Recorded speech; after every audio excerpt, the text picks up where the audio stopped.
Sanibonani babukeli bethu emakhaya nasemhlabeni wonke jikelele. Welcome back to Secrets Exposed. This is a safe space where hidden truth come to light, regrets are shared and hard life lessons are learned. Namhlanje nginiphathele indaba esinda kakhulu. Lindaba isinda ngisho nakubantu abadala. Kuthiwa inhlupheko iyakwazi ukuguqula umuntu. Iyakwazi ukuphoqa ukuthi ubone ubumnyama njengokukhanya. Ugcine wenza izinqumo ongasoze wasixolela kuzona. Kodwa kulokho akusona isimo kuphela esahlasela lo baba. Wahlushwa ukuhlupheka, wahlazeka emphakathini, wadelelwa njengendoda. Wagcina esedelelwa na umfazi ayemthanda kakhulu. Cabanga ukukhulisa ingane ozitshela ukuthi izingane zakho, kodwa ekugcineni uthole ukuthi akulona igazi lakho. Uzidela, uzihluphekela, uzama ukuzilwela yonke imihla. Bese ngelinye ilanga uthola ukuthi awukho ngisho noma eyodwa eyigazi lakho.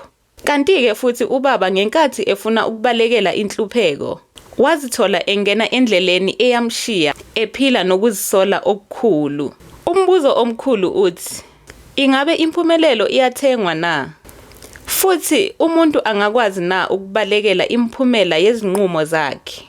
Before we continue, please subscribe, like, share and hit that notification bell for more educating videos. Donsa isitulo, hlala phansi, ungiphe indlebe ngoba le ndaba izokwenza ubone impilo ngendlela ehlukile. Let's dive into today's story.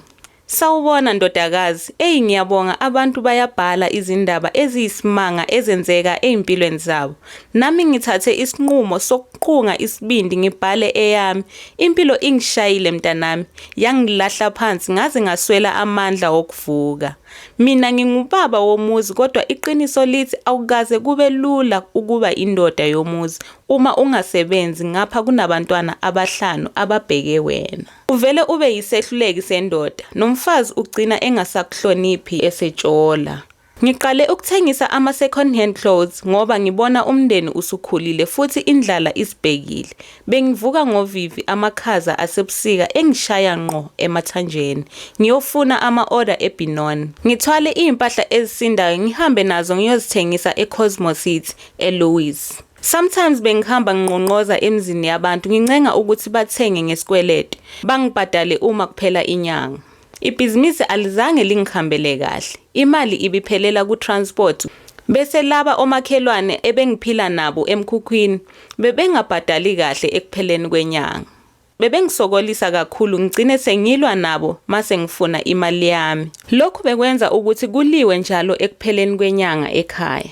Uyabona lento yokuthatha umntwana omncane umenze isihlangu iyinkinga kabi. Umkami ubengithuka angitshele ngokwehluleka kwami phambi kwabantwana bami. Akhiphe zonke inhlamba ongazicabanga. Ubengakhethi magama. Kuthi-ke emkhukhwini akukho mfihlo, izindonga zincane. Besivuka indaba isigcwele komakhelwane wonke umuntu azi ukuthi ngiyindoda ehlulekayo.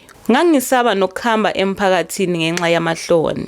Ngangiqhubeka ngithengisa impahla kodwa igain ngangingayiboni. Bese ngenzela ukuthi nje umfazi abone ukuthi ngiyazama, angangithuki insuku zonke. Siyeke lento yokulwa. Bengithi noma ngiphuza namanye amadoda ethaveni, mesidakiwe uzwe enye indoda ingibiza ngomfazi. Bangitshele ngokuhluleka kwami nokuthi ngondliwa ngumkami, ngidineke mangithi ngiphakamisa isandla ngifuna ukulwa, bangivimbe abanye bethi uzoveza amandla akho la etshwaleni kodwa uhlala ubumanzi ekhaya, uhlulwa umfazi. Ngisukume ngihambe ngizizwe ngimncane kakhulu ngingento yalutho. Ngikhumbula umntanami wokuqala ngelinye ilanga ethi, kodwa baba uzizwa kanjani umama mase silethela ukudla, wena ungena endlini ungaphathanga lutho? Lawo mazwi angihlaba njengomese. Ngazizwa ngiphelelwa isithunzi, ngamthembisa ukuthi kuzolunga noma ngingazi ukuthi kanjani. Kuthe makhamba isikhathi ngahlangana nomunye undoda engangivamise ukumbiza ngobafu. Sobabili sangena kanye ehigh school. Yena impilo ibimhambela kahle, ehlonipheka futhi enamabhizinisi. Wangibuza ukuthi inkinga yami ikuphi ngoba uyangibona ngiyazama. Angihlalanga phansi. Ngamchazela ukuthi ngifisa kangakanani ukumenza happy umkami. Ngamtshela ukuthi ngiyazama ukuhlanganisa amasenti kodwa ku-dry ngaphandle. Ubafo wangizwela wangitshela ukuthi wayezongikhambisa emuntwini ongaqeda inkinga zami ngibe indoda ekwazi ukuzimela. Ngazizwa ngibuyelwa ithemba. ayi wangihambisa ubafo esangomeni esithile. Ukufika kwami zange angifihlele okwakuzoyenzeka ubaba uSangoma. Wangitshela straight ukuthi kudingeka indoda enesibindi ekwazi ukumela umuzi wayo.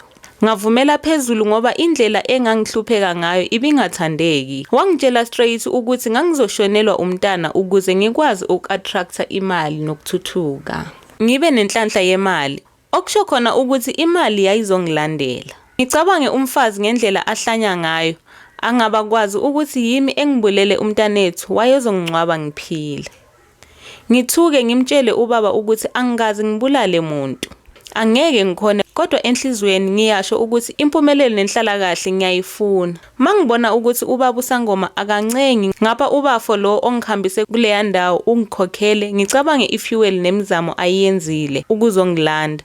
Ngicabange inhlupheko, ngicabange indlela abanginyatsa ngakhona emphakathini. Ngazidla amathambo wengqondo ngihleli endumbeni. Mangivusa ikhanda ngithi yebo nginaso isifindi esidlula ibhubezi elilambile. Athi ubaba uSangoma awuzweke, angimsizi umuntu ongalidingi usizo. Angimfuni umuntu ongayazi indaba yakhe, asho ekhipha ismile esingaka. Angisize ubaba ngibuyele endlini ngapha uvalo lungenzani.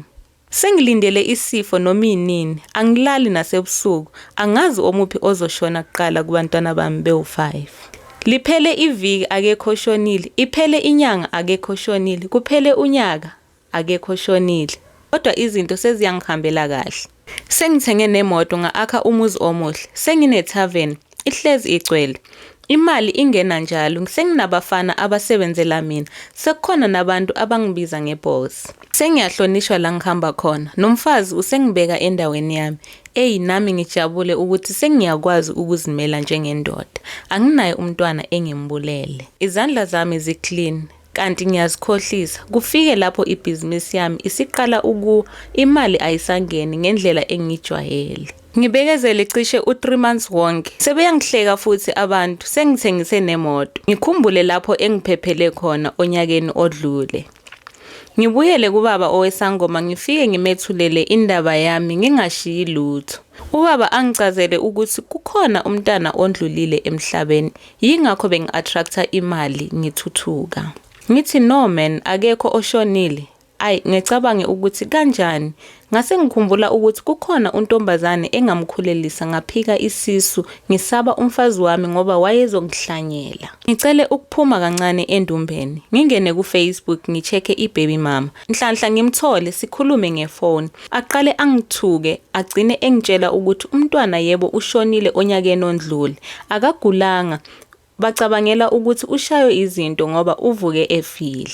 Lungithi heqe uvalo ngoba ngazi ukuthi yimi engimbulele.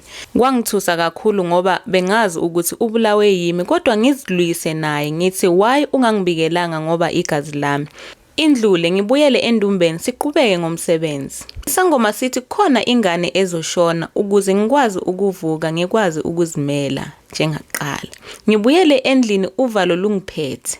Iviki liphele akekho shonile, kuphele inyanga basaphelele abantwana. Emva ka6 months ngigcine ngibuyela esangomeni ngithi akukho umnyakazo. Abantwana bayaphila baphelele kodwa inhlupheko idlala ngami nomuzi angisenawo. Athi uSangoma kusho khona ukuthi angisenayo ingane ephilayo emhlabeni. Ngoba akaze ahluleke ukusiza abantu. Ukuze ngiphumelele kufuneka igazi lami, ngidideke ke manje. Uthini lo muntu? Ngibuyele endlini. Ngifike ngibuze umfazi ukuthi uphi ubaba walaba bantwana. Aphakame njengenjwayelo. Akhiphe amagama abhlungu engitshela ukuthi ngibalekela ukondla ngoba imali iyaphela. Angitshele the way engisengakhona. Silwe sitshelane zigcwale. Wangitshela phambi kwabantwana ukuthi ngiyinja futhi akaze angithande. Silwe sitshelane zigcwale endlini. Ngenxa yentukuthelo nangendlela ayesengidelela ngayo kukhona okwangishaya ekhanda. Ukungibukela kwakhe phansi ngaze ngaqala ukuzibuza ukuthi kanti labantwana abakabani ngempela. Mase ngihlanganisa naloku engikutshelwe yiSangoma.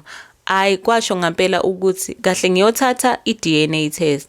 Ngase ngihlanganisa nalamagama engiwatshelwe iSangoma ukuthi anginayo ingane ephilayo emhlabeni. Ngabe kukhona igazi lami, bekumele ukuthi ngabe kukhona umuntu oshonile. Ngathatha imali yami yokugcina engangiyigcinile. Ngathi kuye asambe. Angimtshelanga ukuthi siyaphi ngoba unenkani too much. Sangena etekisini nabantwana bethu abahlanu, saze sayofika eklinik enkulu eyenza ama-DNA test.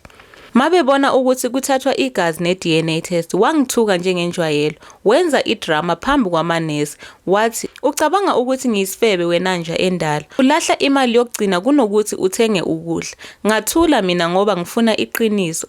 Enhlizweni ngithi namhlanje ngizoyiqeda lento. Ngizomkhombisa uSangoma ama-results abone ukuthi izingane ezami unamanga. Akakwazi ukungitshela ukuthi anginalo igazi eliphilayo emhlabeni.